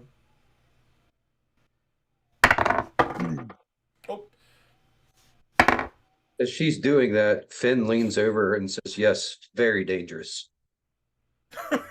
right one. Okay. So you just got stepdadded a little bit. As see, 15s are hard. Damn you and your 15. Okay. So as you do this, she looks over in that direction, and her mouth is half open. You can see just the very tip points of her teeth. As I've described before, she's a very beautiful tigress Felidae that dresses skimpy for this occasion, but it's very Demirian in its garb. She's covered, but it is risky for a commoner to wear something of this nature. She takes advantage of the fact that she has a thin, decorative, and sheer fur in different places. Let's just say that. And as she looks over in that direction and she does that, her mouth just kind of opens up for a minute, and she gets that look in her eye, like a girl that is swooning a little bit over somebody, like checking somebody out. You've seen this look before, Bella. You know what I'm saying. And she kind of catches that, and she looks back over at you, and she kind of gives a half grin, like out of the corner of her mouth, and her eyes kind of dim down in a seductive way, and she twirls one of her satin handkerchiefs that she uses and juggles and uses in her performance around her head, and she begins to dance, and she starts to sing louder now than she did before. And as she does, you hear the crowd pick up. She doesn't select him out, but you've seen the look, and you've noticed the enhancement in the performance. That is what you get from that. She may not have sought him out for similar reasons as to why you didn't do it more of a thing. So, it's interesting. so mission accomplished as far as I'm I concerned. would say that's a go. Yes, I'd say you did well. Okay. So, Just a slight nudge reminder, like, hey, there's a meeting that's supposed to happen. Don't forget. right. So, with that, it's almost 9. I want to go ahead and take a break, refill my cup, do a couple things, and then we'll come back here and I will go ahead and we will deal for Rosealia and that bargaining chip and all that. So prepare whatever conversation you want to have for her. We do understand that this is several miles to the southeast. We're going to pass a gorge. I can't remember what the particular name of it is, but it's a ravine like cut right through the wilderness that has a small set of mountains to the side of it. And on the back side of those mountains is this Brookwater's Grove. Okay? So it's going to be maybe, you know, like dating with a flight like that, it would be like, I mean, hell, it wouldn't be from Morgantown to Grafton, or maybe a little further away than that. What would that be in flying time? Depends on how fast you're talking about flying. So if You know, in the it's plane, private plane, like seaplane kind of speeds at best. okay, 5-10 minutes. Okay. We'll say it's only going to take like 15 minutes to get there. Okay? So, you guys have that knowledge going into this. I'm going to get ready to pause these recordings. Anybody have any questions before we take our first break? Nope. Okay, and with that, we will pause in 3, 2, 1. We're back with success. Good stuff. All right. So, you guys have made it up through Skywell with minimal damage to Jeremy's character's ego. And you approach the docking area where there are many different large and magnificent ships, which we have talked about several different times before. You would see the Dreadnought. You would see one large space actually filled. That's interesting. The Lylung would be there. And it would be vacant. There would be nobody on the ship currently. There would be one short dwarven, looks like a gun-wielding short vest with a bunch of different trinkets and ammo on him with goggles up on his head like steampunk goggles. I'm wandering around, kicking things on the deck of the ship with no one else around. Maybe in the corner you would see a large, medium-skinned individual with tribal cut hair and wide shoulders wearing a vestment made of coarse brown fur. Sitting there almost looks Samoan in some kind of demeanor with different kind of bones and different kinds of trinkets on his person. Sitting there on a stack of crates. It seems to be whittling away on something. The ship itself just seems kind of downtrodden currently. And then you look over and there's another docking area and you see 2 or 3 of these smaller sized airships. Not nearly as many of them up here as there are the bigger, larger, long journey type ships. Okay. And on that you see this banner of what seems like a beautiful female eye drawn in black paint on a sail that has similar colors to the theme of the city in combination with the drunken mug, because she is a faithful employee of that facility. And this ship it's interesting the way this thing is built and put together. It is sleek and stylish the way a railing is in a house from the 1800s that was made to impress company. The way the wood is molded and waxed and shaped and things of this nature. What this thing lacks for in quantity, it has in quality.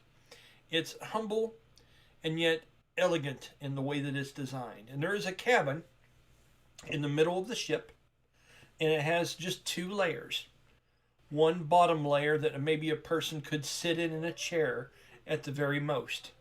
And then a top deck that has a walk-around area that has a thick rope, a sailor's rope, going through several different bronze posts that go along the sides. The ship's ability to fly, a lot of the ships around here have the large, almost like the balloon-like tank above them. And there are some of the fancier ones that don't have that type of device. This one does not have one of those devices. This one has a fin that would project out of the bottom as it hovers there in the air. Okay, where it is tied off by some of those bronze railings to the dock itself. And it has 2 that look like they can extend and flap out on the sides to help guide it. But they're retracted means they're closed, correct? Yeah, they're retracted currently. And you would see The Danny, what the hell's the name of him? The sphere, the orb, what are they called again? The lodestar. Story. The lodestar. You would see it hovering above the central deck. Does everyone here know what a lodestar is? Bella does not. Colby does not. I'll be brief. Roll a history check, guys, for arson. Actually, no, arson. History check with disadvantage for you. Regular history check for you, Azara. Let me know what you get. That doesn't mean I'm just doing the D10, right? Exactly. So with advantage, it's a 1d20 plus a 1d10. With disadvantage, that is called without favor, and that is just a d10. So we don't do advantage and disadvantage anymore traditionally. We're working getting away from that. We have with favor or without favor. Wow. I I got rolled an 18. 18 total? No, 18, and then I think +1. Okay, and Colby, what did Arson get? natural 2, so the total would be 5. Okay. You don't know much about airships in general at all, let alone how they operate. Azara, with a 19, right, that would be a 19 total. Is that correct? Oh wait, I might have proficiency with that. So +2, so dirty 20. You recognize what these are. A Wow. lodestar is a finely crafted device that is used to make airships function in the sky. They literally house elemental powers, and they have to be filled. And elemental powers have to be harnessed from places all throughout Ulran and put into these things and used to power these ships. They look kind of like odd, different shaped crystal balls, but what's usually the trademark of them is the apparatus that they are placed in on an airship. You see, a lodestar sits on top of what looks like a compass rose that's typically engraved into the floor of an airship. Now, the symbol changes from ship to ship, but usually it's some kind of set of runes that is along the ground. The lodestar levitates above it, about a comfortable height for the captain. Okay, and from the sides of it seem to be beautifully embroidered wooden handles with bronze grips on the sides, and there are all kinds of different elaborate ways that these things are made. Some more contemporary models almost have to think about the way that steering wheels look in automobiles. You know, some contemporary faster models might have a sleeker look and different paint designs and different symbology and imagery carved into them. But pretty much the sphere sits in the middle, and then the handles portray and come out of that, and that is what guides the ship. And it has an influence over the ship itself. Yes. So I rolled on the side just to see if I noticed Arson confusion with it. Uh-huh. And I rolled a 19. So I'm assuming I noticed he looks a little confused. So she throws her arm around his shoulder and she's like, "So you see, the lodestar," and then everything you just said. Fantastic. Arson. As she's telling you this, you know her to be a pretty pure and forthright person, and it's glad to see her back in that kind of happy place that you have viewed her in before. And despite everything that's happened, all the heaviness of lately, this is the true nature of her coming out. This is the person that she has created through all the stuff she's been through, and she's putting her arm around you and she's embracing you and bringing you into this conversation. What do you do in reply to this? Do you just nod and look around, or is there something you have to say? He would just be like, "This is way before me," or like, way before me, or way after him. Way before your time, or way after your time? Way after, yeah. After. He'd be like, "This is way after my time." So that insinuates what exactly is Zara? What does that make you think? It insinuates that he's a lot older than she thought. Yeah. So I think how tall is he again? Oh, I Pretty didn't cool. say. It's You don't, he's, hey, don't he's say. How old do you appear to be? No, how tall? yeah. Oh, okay. I would say he's about as tall as Rook, right? No. No. No, you're not. Shut down. You'd be a big one of your race would be over 6.5 foot tall. Arson's got dreams. I can admire that. It's good to have goals, isn't it? I couldn't remember the max height. You're between 6.5 foot and you're just right around, or if not, just a hair over 6.5 foot. I think so I think her kind of shift in sort of energy was because she rested. So she got a little bit of a reset from the lowness previously. Yeah. So with this sort of like refresh because she slept for a while. I think she Very kind well. of I think she sort of like raised her hand and she was gonna like pat his head, but then he's so tall she like patted his shoulder and she's like, "Okay, buddy." Nice. She's like, I think that we don't have time to unpack all of that. Yeah. So With that, you hear a saying, "Oh, so you know something about lodestars then?" It's Rosalia's voice, and she looks over at you with almost like a comical look of contempt, to just playing at contempt, as if she were jealous for some reason, playing at it. And she kind of looks at you and rolls an eye, and she looks over at Arson. She goes, "And for you, I believe it'll be no touching while you're on the ship. No eating the ship. No fighting on the ship. There are a lot of rules. Do I have to go over all of them with you?" And she's looking to the lot of you for this answer. This is the one that I met when I was climbing the building, right? Oh, yeah. He'll like just he'll make a joke like going back to that. Don't make me see naked men. She looks at you, and she looks at that with a kind of a smile, and she looks over at Rook, and she looks at Finn to see your response to his joke. Finn would be very Just like stoic, like, Okay. No, your faces tell me everything I need. Words don't even have to happen here. She goes, "Well, since you are the only men on board,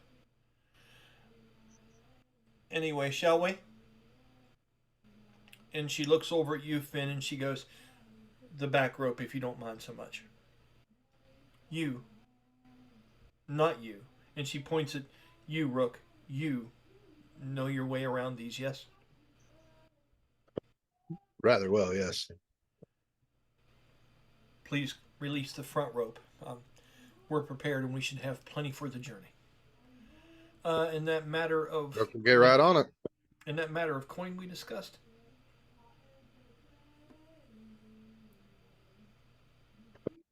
I would say on the way up here, we would have put all of that coin in a pouch together. which one of you would like to present that amount to her? I will hand her the coins. Thank you very much. As much as I know that pains you to pay her for this shit. I know. As you do, and you hand her that, she looks at it and she just kind of feels it in her hand for a minute. She shakes the bag once or twice and she just kind of looks at you, Finn, and she grins. She goes, "That seems like a no naked men amount of money in there. Congratulations." And she takes it and attaches it to the hip of her pants. She has a holster on. It seems to have two small pistol-like firearms on one side and a rapier on the other. And she's wearing kind of like a long jacket. This is something that normally you don't see Rosealia wearing if you frequent in and out of the Drunken Mug. She wears it. It's open in the front with a large collar and things on it, and it is of a it's not exactly green. It's more of a topaz kind of color. Okay, and when It seems to serve more of a purpose of being flamboyant, but it does seem to be a traditional captain's jacket, almost like something you would have seen in Renaissance, like era type stuff. Okay. Um, she has her long dark hair tied up in a high ponytail in the back of her head and braided because she's prepared for the wind in this place. And as she's tightening up hers, she kind of looks at you for a moment, Azara, and kind of looks at your hair. What is the fashion of your hair in this moment? Is it like the picture, down and free, or how do you have your hair done? I think it's like the human picture that you have of her, like with the hair down. Okay. She looks at you, and she looks over at Rook, and she goes, "You may want to tighten that up, sweetie." And she goes over to the lodestar, and she begins to work the lodestar. Okay? As she stands and she looks down at the floor of the place, she utters a couple words and she puts her hands out. And you can hear her whispering things like, "That's right, come to mama." And she holds her hands out like this, and as she holds her fingers out, the lodestar effortlessly kind of comes up, and there seems to be a swirling storm of clouds and wind gushing in and elements inside of this sphere. It's almost mesmerizing. It's like you're looking into another little universe. It's very interesting. And as she wraps her hands around that right there, you can see her hair kind of blow back for a minute, and she gets kind of this grin like she's pleased by the way this feels. And she goes, "Are we all set? This should be a short one, so there's no room for snacks on board. Everyone ready?" Okay. With that, we take off. I want you guys to roll strength or dexterity saving throws right now.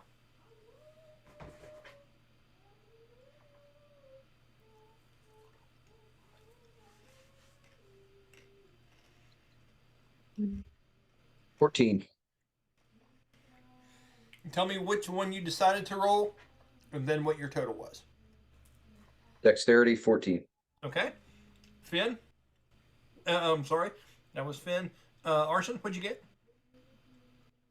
17 dexterity. 2 for Dex.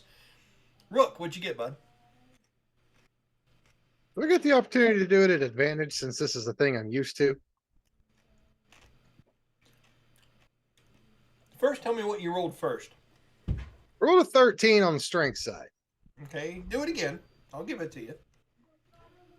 Then you just get an extra D10 to it for us now. Uh-huh. Advantage. So you'd roll 1d20 plus a 1d10 plus your modifier with favor. All right, so the 13, the D10 is an 8, so 21. Good job. Okay. Plus modifiers, so it'd even be higher than that. Yeah. Okay.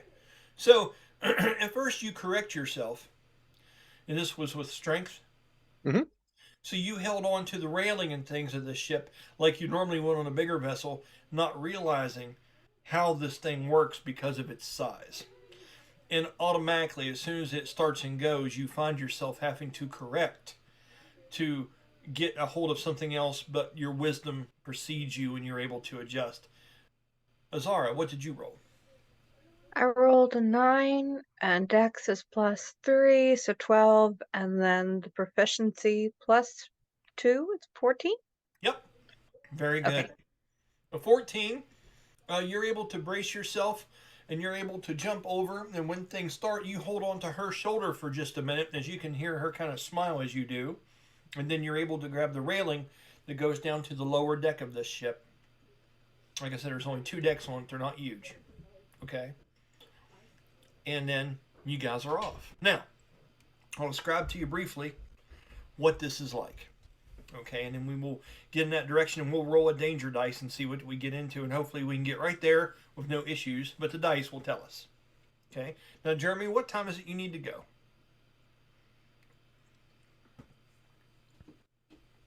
Here in another about 15 minutes. Okay. So, as this thing takes off, it is still pretty cold at this time of year. We've come to that we've had that conversation. Okay? And you can see down inside the cabin, you guys stay on the actual outside deck of the ship since it's a quick trip. The wind would be cold on you. It would be tough for you to weather. When you see Rosealia, she's kind of taking a deep breath and holding it, as you can see a little bit of water in her eyes from the wind on this thing. It does have a makeshift sail in the middle of it that has her symbol on there, but it's more like a longitudinal fin. It doesn't stand sideways like a traditional sail would on a ship. This is more like another fin for maneuvering, and you can see the sides have moved out into position, and the ship is really cuts corners and hugs quickly as it comes out of the city of New Gemdar. When you break through the clouds and you come off a Skywatch, you see the mountain beneath you and the waterfalls running off the sides of it and the vastness of this area. And you didn't realize how fucking high up Skywatch was.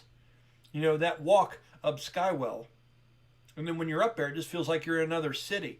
But it's almost like the top of a roller coaster. When you get to it and your breath is held, and all of a sudden you look down and there you go. She gives you guys one of those. So as it gets so far out, she says, hold on a little tighter than that. When you had a hold of her shoulder, Azara, as you were finding your bearings. And she dives the ship down at like a 45-degree angle. And you guys find yourself moving back, but not as bad as you would think. It seems that the lodestar, or maybe that compass that's still on the ground, has something to do with the forces that are on this ship. And although it is biting and the wind is cold, it is not what it would be if you were to be doing this with no protection whatsoever. There's an element here that you can't quite place. Okay? Is anyone saying anything as you guys swoosh down and end up being about 100 to 120 foot over top of the actual forestry and the lands that encompass the outer stretches of the lands of Altarion, which is where New Gemdar is dead set in the center of? Nothing? Okay. Moving forward. As you go over there and you see this large gorge up ahead, Rosealia shouts over top of her shoulder. It's hard to make out every word she says as a tour guide in this situation, but she says, you know, they say that there's a lot of splits in the earth like that, especially up in the further reaches of the wastelands of Deneroth. Nothing's came out of that one for quite a while, though, as it's filled up with water you can see from the mountains aside. I've actually went swimming in that before. It's a good time. And as you go over, there's a deep break, like there was a large earthquake here at some point. And the mountains that are pushed up on the side seem to be like where land masses have collided. Now the forestry has grown up over it since then, but there is a large, deep gorge, almost like a canyon, that has a thick river running through the center of it that disappears off into different tendrils within the trees. And on the far end of that, you see a mountain that's set. Probably about 2 or 3 mountains put together. Not huge by any means, but something scenic that you would go to. Almost like Seneca Rocks type of shit, Danny. Okay? And as you go to that, she goes, there it is, just on the other side there. They don't go far for having short legs. No one can blame them. I'll drop you off somewhere close so you don't have to walk too far, then I'll circle back up around. I'd like to take a look at maybe that swimming hole one more time. How long do you all think you'll need? Hard to say. Half a day? Maybe a day? Well, let's talk about a signal then. And she looks at you, and there's 2 pistols she had now on her side. She takes one and she hands to you, Finn. She goes, this is the one you send off to me when you're ready for me to pick you up.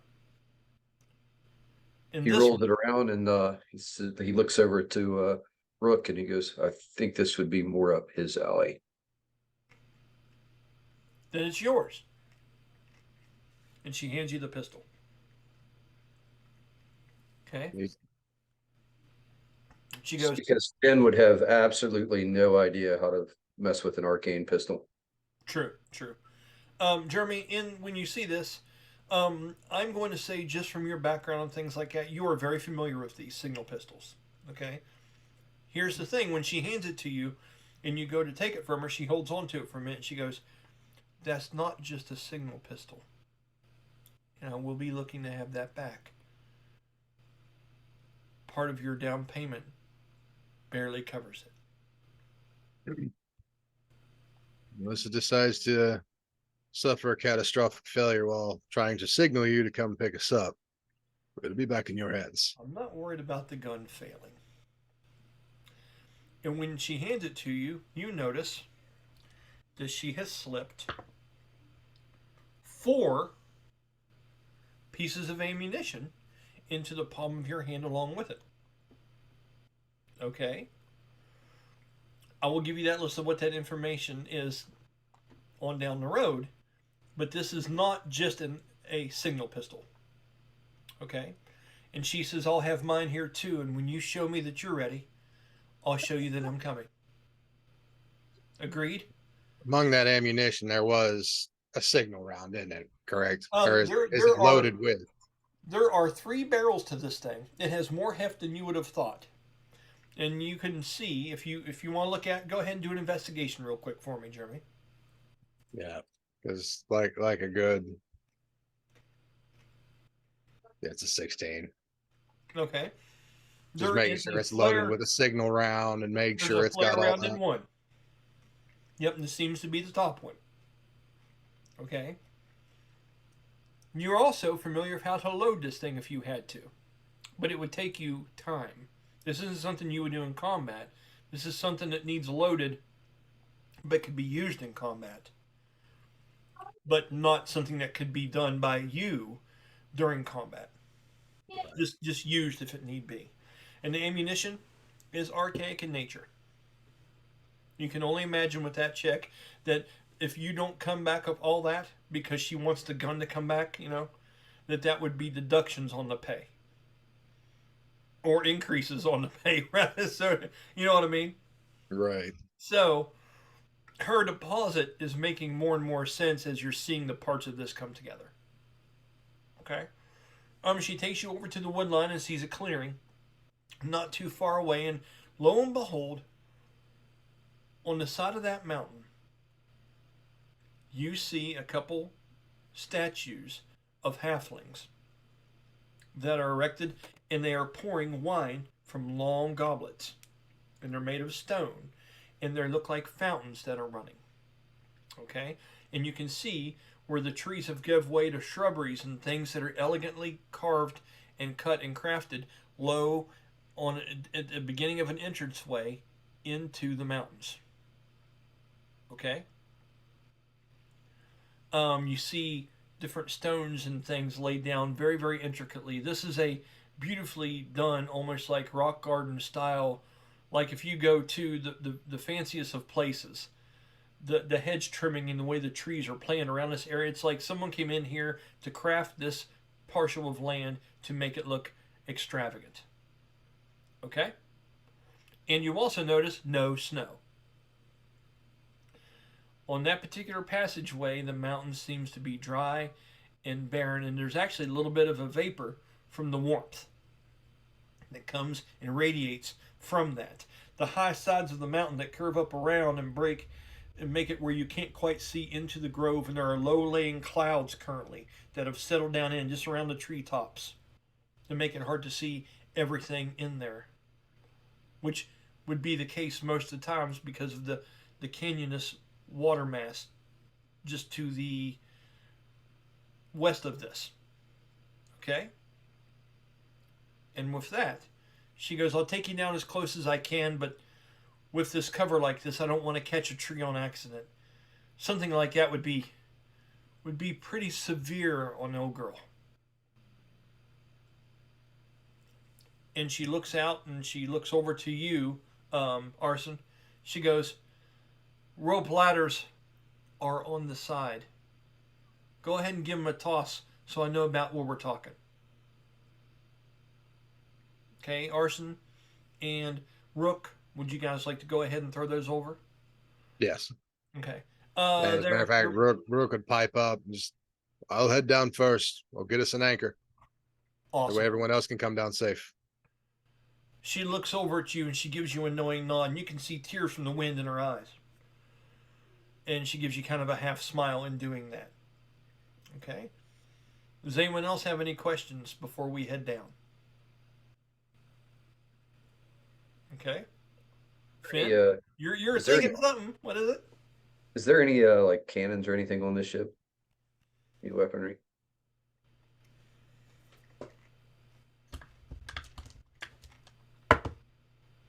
There are two. Okay. One seems to be a ballista that's on a swivel on the back of the deck that is stout. That would take a crank to use it, but short and elegant. It's almost like a. It looks like a decoration piece, but when you look at it with a little bit more care, it looks pretty intense.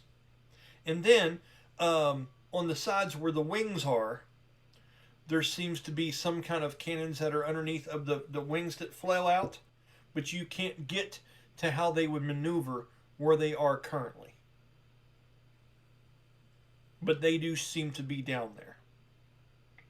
Or the ammunitions that fires, are they by any chance incendiary? What do you mean?